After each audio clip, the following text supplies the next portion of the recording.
태국은 여전히 자신들이 인도 차이나 반도의 패권국이라고 생각하고 있습니다. 베트남 같은 나라는 자신들의 경쟁 상대가 아니라고 생각하죠. 하지만 태국의 실상은 30년 동안이나 제자리 걸음을 하고 있는 상태입니다. 왜 태국은 선진국 반열에 올라서지 못하는 걸까요? 오늘은 정치 구조와 민주주의가 개판이면 어떤 일들이 일어나는지 태국 정치사를 통해 알아보겠습니다. 먼저 태국은 영국과 함께 현재까지도 입헌 군주제를 유지하고 있는 나라입니다. 하지만 태국의 입헌 군주제는 영국의 입헌 군주제와 다릅니다.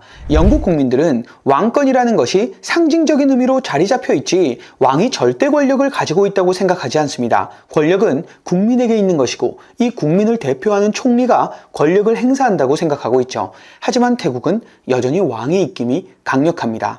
태국 헌법에는 왕실 모독죄가 있습니다. 국왕을 비판하는 목소리를 내면 우리나라 중범죄 수준의 판결인 징역 10년, 20년을 바로 때려버리는 무소불위의 권력을 휘두를 수 있는 나라가 아직도 존재한다는 것이 믿기지 않을 정도입니다. 왕도 국민들과 똑같이 잘못을 저지르거나 불법을 저지르면 처벌을 받아야 마땅하지만 그 어떤 사람도 비난하거나 고발할 수 없는 존재가 바로 왕인 겁니다. 거의 무적이죠.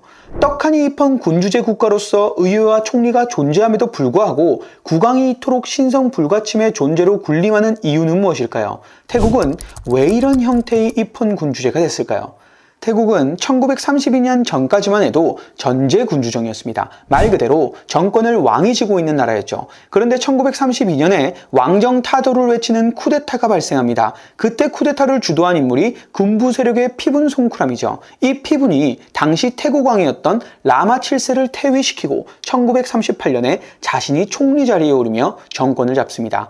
이때 왕가의 이름을 딴 시암국을 오늘날의 태국, 타일랜드로 국호를 변경했고 의회 민주주의 체제를 도입하게 되는데 사실 껍데기만 의회 민주주의지 결국에는 강력한 세력이었던 왕정을 다시는 국정에 발을 디디지 못하게 만들어서 자신이 모든 권력을 차지하려는 계산이 깔려 있었을 겁니다. 하지만 왕정 타도라는 초기 목표는 이루어지지 않았고 오히려 군부와 왕실이 서로 타협을 하게 되면서 왕실과 군부의 독특한 조합으로 태국의 정치 구조가 새롭게 구성됩니다. 군주와 군부가 합쳐져 어우러진 정치 체제를 이때부터 가지게 되었던 거죠. 물론 이때 당시만 해도 군부의 힘이 더 강력했습니다.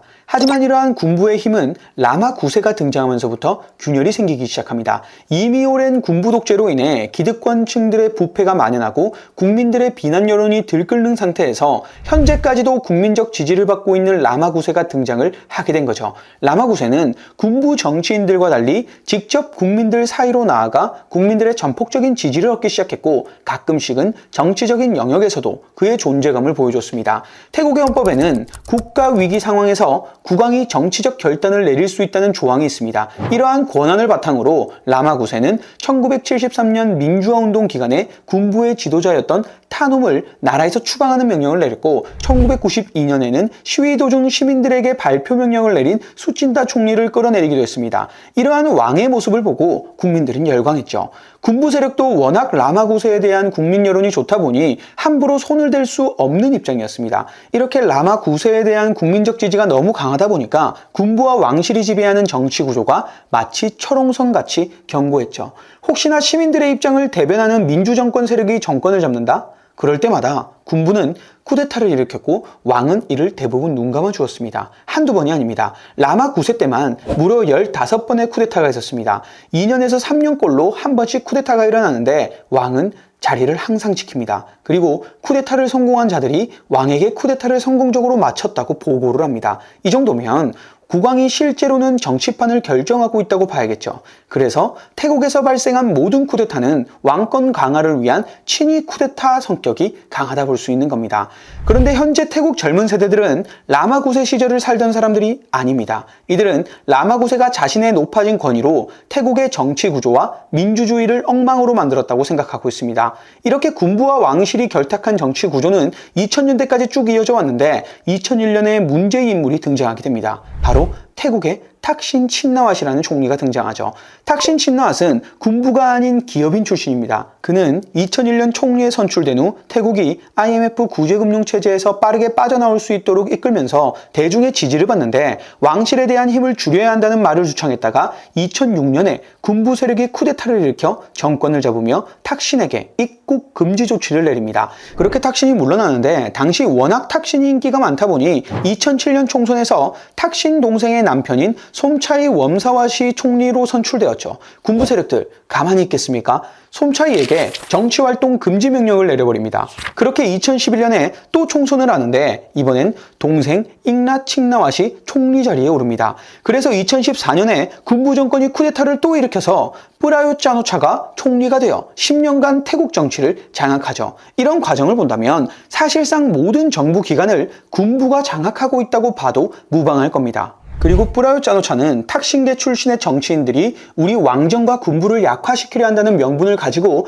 아예 민간 후보들이 총리에 선출되기 어렵게 법을 바꿔버립니다. 태국의 의회는 상원 250명, 하원 500명으로 구성되어 있는데요. 이 중 과반수인 376명 이상의 동의를 얻어야 총리로 선출됩니다. 그런데 이 상원 250석을 전원 군부가 지명할 수 있게 개헌을 합니다. 물론 한시적인 개헌이었지만 그 결과로 2014년 이 법률이 생긴 후 총리는 모두 군부 출신으로 채워집니다. 그런데 이런 정치 형태가 라마 9세 때까지는 유지가 되는데 다음 왕인 라마 10세에 이르러 민심이 나락을 가게 됩니다. 왕의 품위는 사라진 지 오래입니다. 태국 국민들은 굶주리고 있는데 도저히 이해할 수 없는 행동들을 계속해서 하니 태국 국민들 분노가 차오를 수밖에 없을 겁니다. 분노한 시민들은 대규모 반정부 시위를 일으키고 정부뿐만 아니라 여태껏 성역화되어 있었던 왕실도 질타하는 여론이 형성되기 시작합니다. 이때 반군부, 반왕정, 민주화를 내세우며 떠오르는 인물이 등장하는데 그게 바로 타나톤이었죠. 하지만 결과는 어땠을까요?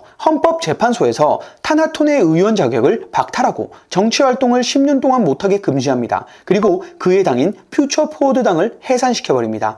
그리고 퓨처포워드당의 뒤를 이은 피타 림자른랏의 전진당이 창당되는데 2023년 태국 총선에서 이 피타의 전진당이 젊은 연령층의 전폭적인 지지를 받으며 총 152석을 얻어내며 제1당에 오르게 되고 군부와 항상 대립하던 탁신계는 141석으로 2위를 차지하게 됩니다. 또다시 군부 정당들이 참패했다고 볼 수 있죠. 젊은 세대의 전진당이 제1당에 오르면서 태국의 개혁이 실현되나 있지만 뜬금없이 탁신계 정당이 군부와 손을 잡으면서 전진당의 뒤통수를 쳐버립니다. 그리고 헌법재판소에서 전진당을 만장일치로 해산 결정을 내려버립니다. 그 이유는 국왕을 국가원수로 하는 민주주의 체제를 전진당이 해치고 있다는 것이었죠. 피타의 대표 공약이었던 왕실 모독죄를 고치겠다는 것이 입헌 군주제를 전복하려는 시도에 해당한다는 판결을 내린 겁니다. 너무도 당연히 피타는 기득권 세력의 반대로 의회에서 과반표를 얻지 못하고 집권에 실패합니다. 그리고 피타 전 대표, 차이타와 현 대표 등등 전 현직 지도부 11명의 정치 활동을 10년 동안 금지시키게 되죠. 그렇게 제1당인 전진당이 증발하고 탁신계 정당은 군부 정당과 함께 차기 정부를 구성하며 부동산 재벌인 세타 타웨신이 총리가 됐지만 이분도 얼마 못 가서 해임이 됩니다. 그리고 탁신의 딸이 총리로 선출되죠. 탁신계 집안에서 네 번째로 총리가 배출된 겁니다. 이런 걸 보면 국민들은 개돼지고 그냥 자기들끼리 이권 다툼을 하면서 국민들 비위를 맞춰주는 것 같다는 생각이 들 정도입니다. 이게 발전이 없는 나라의 전형적인 특징이 아닐까요? 태국의 역사는 반복됩니다. 탁신 딸이 태국 경제를 살리지 못하면 그것을 빌미로 다시 군부 정권이 쿠데타로 권력을 잡고 법을 바꾼 다음 헌법재판소를 이용해서 야당의 집권을 막고 자신들의 입맛대로 움직이는 총리를 배출해낼 것입니다. 이것이 지난 태국 정치 역사의 루틴입니다. 과연 군부와 왕실이 합쳐진 태국의 정치 구조가 근본적으로 바뀔 수 있을까요? 태국 국민들 사이에서도 민주주의에 대한 열망과 정치적 참여에 대한 요구가 점점 커지고 있습니다. 태국의 민주화 세력은 군부뿐만 아니라 군부와 결탁한 왕실도 개혁 대상임을 점점 더 분명히 하고 있죠. 과연 태국의 대대적인 개혁이 가능할까요? 영상 시청해 주셔서 감사합니다.